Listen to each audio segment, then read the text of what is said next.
자, 그러면은 우리가 이제 3조부터 지금 17조까지가 이게 이제 미성년자와 관련된 조문이 나오거든요. 나오고, 그 다음 이제 18조부터 뭐가 나오는 거니까 부재자라는 게 나와요. 이제 행방불명된 사람 이야기하는 거거든요. 그 다음에 요게 지나면은, 조문이 이게 20몇 조인데 어찌됐든, 요 갑자기 생각이 좀 안 났네요. 실종선고와 관련된 이야기가 나옵니다. 이제 장기간 돌아오지 않는 사람은 이 사람은 이제 죽었다고 해야 되는 거죠. 그래야 이제 상속을 할 수가 있으니까. 요게 사람과 관련되는 우리 민법 조문이 민법 총칙 조문인데 당연히 여기에서는 매번 한 문제가 출제되고요.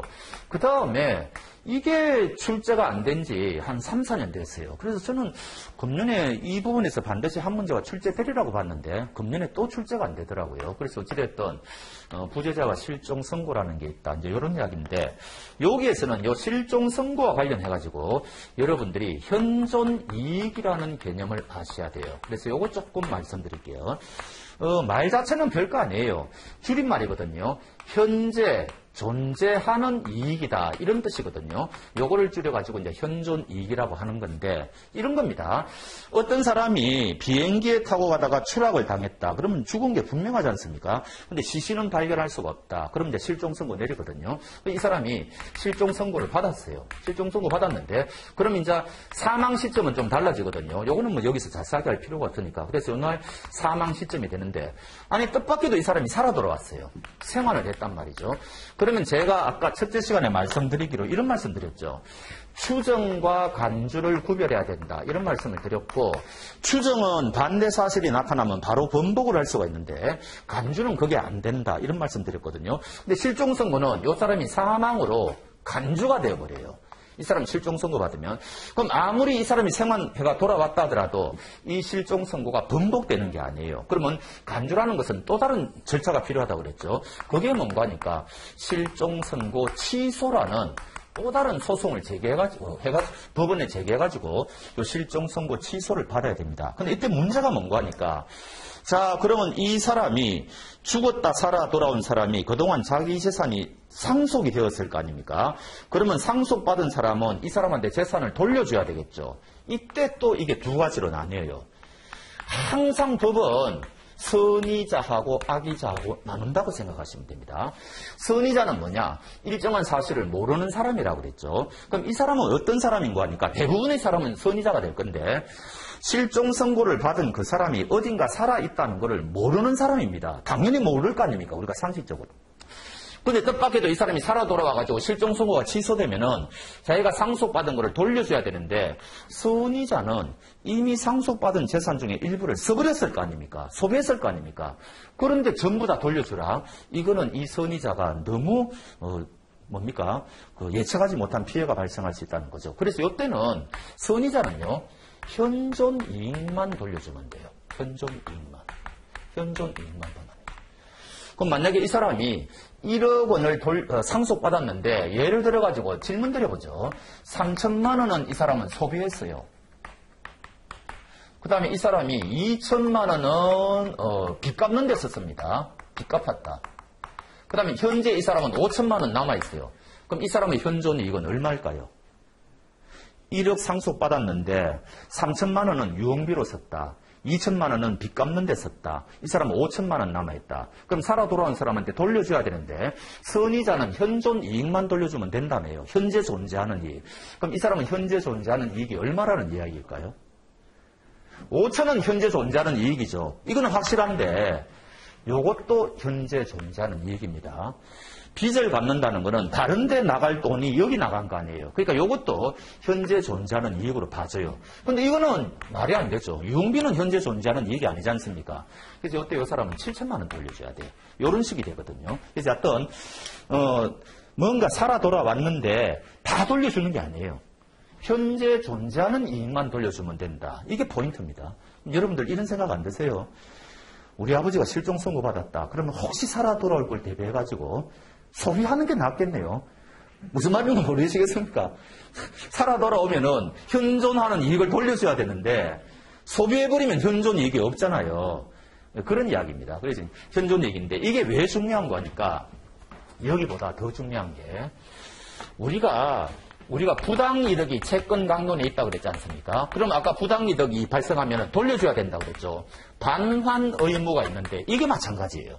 선의자하고 악의자를 구별합니다. 선의자는 이 사람이 자기가 부당이득이라는 걸 모르고 지금 갖고 있는 거예요. 나중에 보니까 부당이득이 밝혀졌다는 거죠.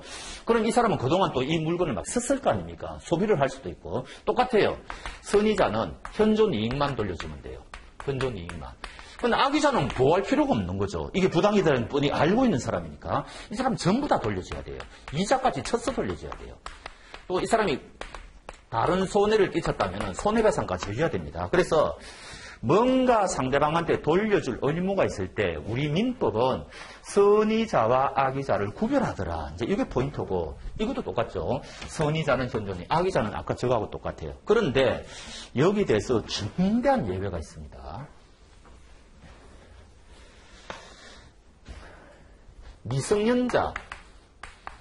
자, 미성년자는 아직 판단 능력이 없으니까 법정 대리인 동의를 받고 해야 된다고 그랬죠.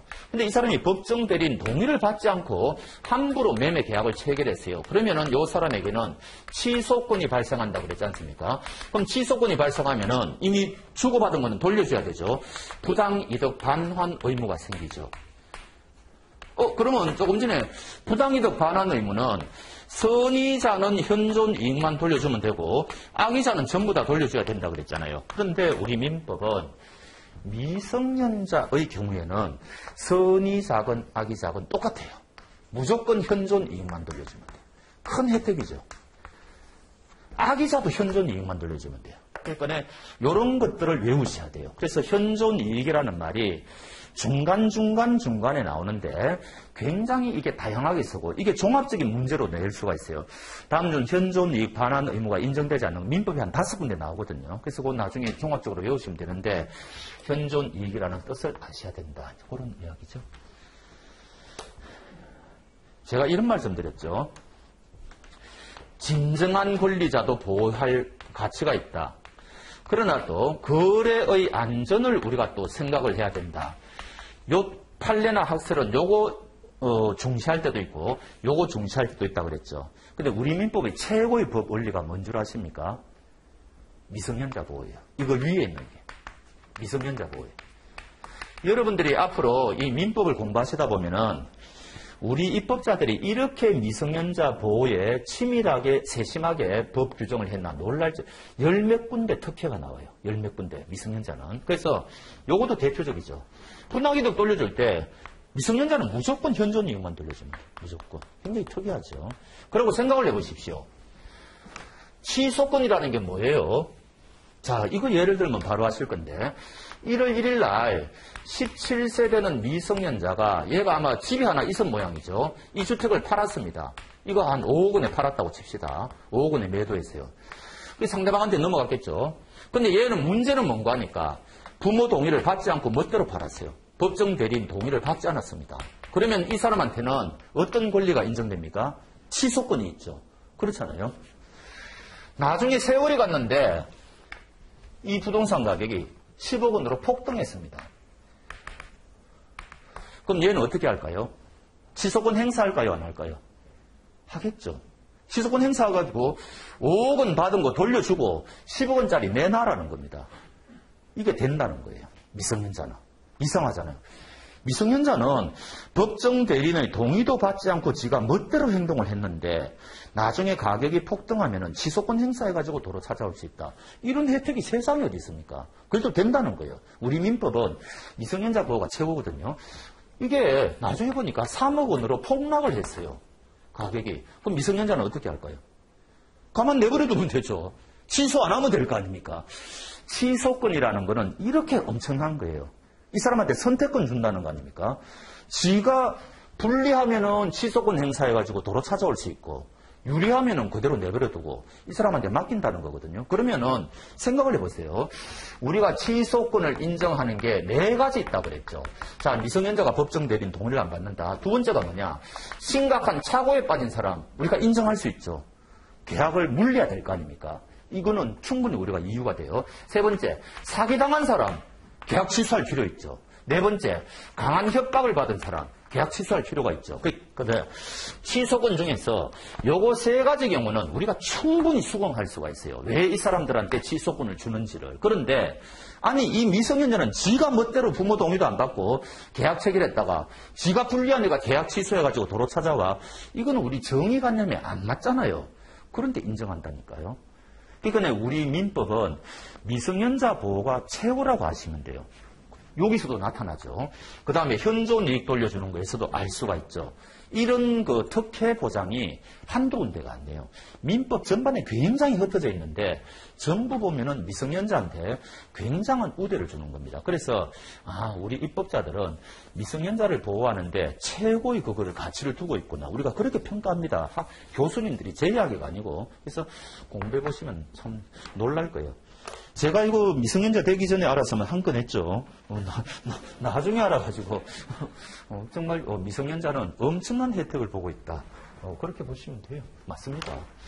자, 그래서 현존 이익이라는 이런 게 나오고요. 그래서 이제 부재자와 실종 선고를 거치면은 이제 드디어 법인이 나오는데 이 법인이 31조부터 97조까지 이제 조문이 엄청나죠. 60조문 가까운데 문제는 한 문제밖에 안 나와요. 그런데 요 법인은 이제 옛날에는 35조가 굉장히 이제 출제가 많이 되었는데 요즘은 조문을 그냥 산발적으로 여러 가지 이제 조문을 좀 내더라고요. 요게 무슨 조문인 거니까 아까 말씀드렸죠. 법인의 불법행위입니다. 법인은 어떤 식으로 불법행위를 하느냐. 대표기관이 불법행위를 한다고 말씀드렸지 않습니까? 그래서 대표기관에는 어떤 것들이 있느냐. 5가지가 있다. 뭐 이런 거 외우셔야 되고 아까 말씀드렸을 겁니다. 그래서 법인 파트가 조문이 근데 이게 참 골치 아파요. 조문수가 60조문이나 되기 때문에 이 법인이 나중에 이제 없어지는 단계를 우리가 청산, 해산이 먼저 나오죠. 해산, 청산 이야기를 하는데 요 이후부터는 우리 노무사 시험에는 한 번도 출제된 적이 없어요. 다른 시험에는 그래도 간간히 출제가 되는데 아직까지는 그런데 우리가 이제 공부할 때는 그렇다고 이거 무시할 수는 없고 그 중에 몇 가지 중요한 점은 좀 봐야 되겠죠. 그래서 요 앞부분까지만 공부를 위주로 하시면 되는데 조문 위주로 보셔야 되는 경우도 있고 아까 말씀드린 법인의 불법행위 같은 경우는 굉장히 좀 심도 있게 판례도 워낙 많으니까 그런 거를 좀 이제 봐야 됩니다. 자, 요게 지나가면은 뭐가 나오는 거니까 이게 또 갑자기 희한한 게 나와요. 99조부터 102조까지 뭐가 나오는 거니까 물건에 대해서 규정이 나와요. 항상 한 문제가 출제되는데 그런데 우리는 이 물건은 우리가 무엇의 대상인 거니까 물건법의 대상이라 그랬죠. 이 물건에 대해서 어떤 권리가 있느냐 그거를 이제 규명하는 게 물건법이라고 그랬지 않습니까? 근데 우리는 물건법은 사실은 시험 범위가 아니잖아요. 그러니까 이게 참 이상하게 된 겁니다. 학자들은 요 조문에 있는 이 규정은 민법 총칙에 있으면 안 된다고 그래요. 이거는 물권법에 가야 될 규정인데 이게 왜 민법 총칙에 있느냐 이렇게 이야기하는 거죠. 채권법하고 관계가 없으니까. 그런데 어찌됐든 지금은 이게 민법 총칙에 규정이 있기 때문에 여러분들은 공부를 해야 되고 이제 물건을 다양하게 구분해보는 겁니다. 물건을 부동산, 동산 이렇게도 구별해보고 그 다음에 물건을 주물, 종물 이런 식으로도 구분해보고 또 물건을 원물, 과실 이렇게 다양하게 이제 구분해보는데 여러분들이 아시다시피 부동산, 동산은 여러분들이 이제 뭐 너무나 많이 아는 용어지만 주물, 종물은 아마 처음 들어보셨을 거예요. 사회에서 쓰지 않는 말이니까. 또 원물, 과실도 사회에서 쓰지 않는 말이니까 처음 들어보셨을 거예요. 그런데 거의 여기에서는 시험에 빠진 적이 없어요. 옛날에는 주물, 종물은 여기서 그냥 한 문제가 출제되는데 최근에는 오지선다니까 여기서 한 삼지선다 정도 나오고 그 다음에 여기 이제 한 일지 그 다음에 여기 일지 이런 식으로 문제가 출제되거든요. 그러니까 주물, 종물은 이거는 무조건 출제가 된다 이렇게 보시면 돼요. 이게 무슨 뜻인 거니까 물건은 물건인데 주된 물건이다. 물건은 물건인데 종된 물건이다. 이런 이야기 아닙니까? 그럼 가장 쉬운 예가 뭔가 하니까 자물쇠하고 열쇠 생각하시면 돼요. 열쇠하고 자물쇠는 다 독립된 별개의 물건인데 자물쇠가 주된 기능을 하는 거죠. 물건 잠그는 거니까. 그런데 이게 주된 기능을 하는 건데 열쇠가 없으면 아무짝에도 쓸모가 없지 않습니까? 그런 이야기죠. 그러니까 요 굉장히 기능적으로 밀접한 관계가 있는 거. 요 물건이 요 물건을 도와줘가지고 요 물건의 기능을 잘할 수 있도록 도와주는 거. 이때 요거를 주된 물건을 주물이라 그러고 도와주는 기능을 하는 거를 우리가 종물이라 그러거든요. 그럼 이런 거를 우리가 왜 공부하는 거니까 제가 만약에 어떤 분한테 자물쇠에 대해서만 거래를 했다고 칩시다. 근데 그 말 속에는 열쇠도 당연히 포함되어 있다는 겁니다. 이거하고 이거는 밀접한 관련성이 있지 않습니까? 그래서 만약에 제가 자물쇠를 앞에 있는 분하고 매매 계약했는데 그 사람이 자물쇠만 넘겨준다? 말이 안 된다는 소리죠. 열쇠도 넘겨줘야 된다는 뜻이에요. 그래서 그럴 때 이게 필요하거든요. 그러면 도대체 어떤 게 종물이냐? 요거를 또 이제 우리가 판례를 통해서 봐야 됩니다. 제일 여러분들이 잘 아시는 게 주유소에 가면은 그 주유소 그 주유기 있죠. 이거를 우리 판례가 종물이라고 그랬어요. 그러면은 이 주유소가 팔리면은 주유기도 따라서 팔린다는 겁니까? 따라가지 않는다는 이야기입니까? 따라간다는 이야기예요. 이 주유소가 경매 넘어가면은 그 주유기도 경매 넘어갔다는 이야기예요. 이제 그럴 때 써먹는 거거든요. 만약에 이 호텔에 있는데 이 호텔에 있는 TV는 이게 종물일까요? 아닐까요? 이 말은 이 호텔이 경매가 넘어가면은 TV도 경매 넘어간 거냐 이 이야기거든요. 그러면 도대체 어떤 게 종물이냐? 이게 포인트 아닙니까? 이때 우리 판례는 TV는 종물이 아니라 그랬어요. 이런 식입니다. 그러니까 어떤 게 도대체 종물이냐? 어떤 요건을 갖춰야 종물이냐 이게 포인트거든요. 그래서 그런 것들을 우리가 이제 조문을 통해서나 판례를 통해서 공부하는 거죠. 이거는 별거 아니에요. 그러니까 용어만 조금 어렵다 뿐이지 이 내용을 분석해 보면은 별거 아닙니다. 대표적인 게 자물쇠 열쇠. 그 다음에 나룻배하고 노 있죠. 옛날 배. 노가 없는 배는 아무 의미가 없잖아요. 이런 것도 주물종물이고. 그 다음에 우리 판례가 창고하고 건물하고 창고도 인정을 했어요. 그래서 건물 팔리면 창고도 넘어가는 거죠. 이런 식인데 하여튼 요게 주물종물이 요 부분에서는 제일 중요하다. 아주 그래서 우리가 사업에서는 쓰지 않는 용어인데 주된 물건, 종된 물건 그거 생각. 원물과 실은 이거 별거 아니에요. 원물이 또 두 가지가 있는데 여기 과실이 이제 천년과실이 원물이 아니고 과실이 두 가지가 있는데 천년과실이 있고 법정과실이 있는데 천년과실은 뭔가 하니까 사용해 보니까 저절로 나오더라는 거죠. 뭐예요?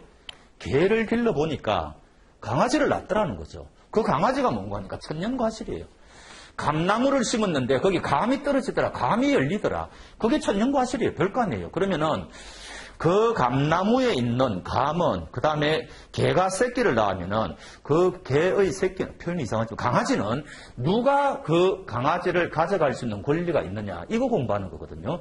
따져보면 별거 아니에요. 그러니까 이거는 굉장히 쉬운 부분이고 법정과실은 사용대가입니다. 이게 바로 뭐예요? 이게 이자 같은 거 이야기하는 거죠. 돈 빌려주고 이자 받는 거 이런 거거든요. 그러니까 이 부분은 부동산 농사는 뭐 여러분들이 너무 잘 하시는 거고 논점은 좀 있지만 요 주물종물, 원물과실 개념만 하시면 되고 그런데 한 번도 빠지지가 않은데요. 그러니까 요거는 굉장히 틀려서는 절대로 안 되는 부분이다.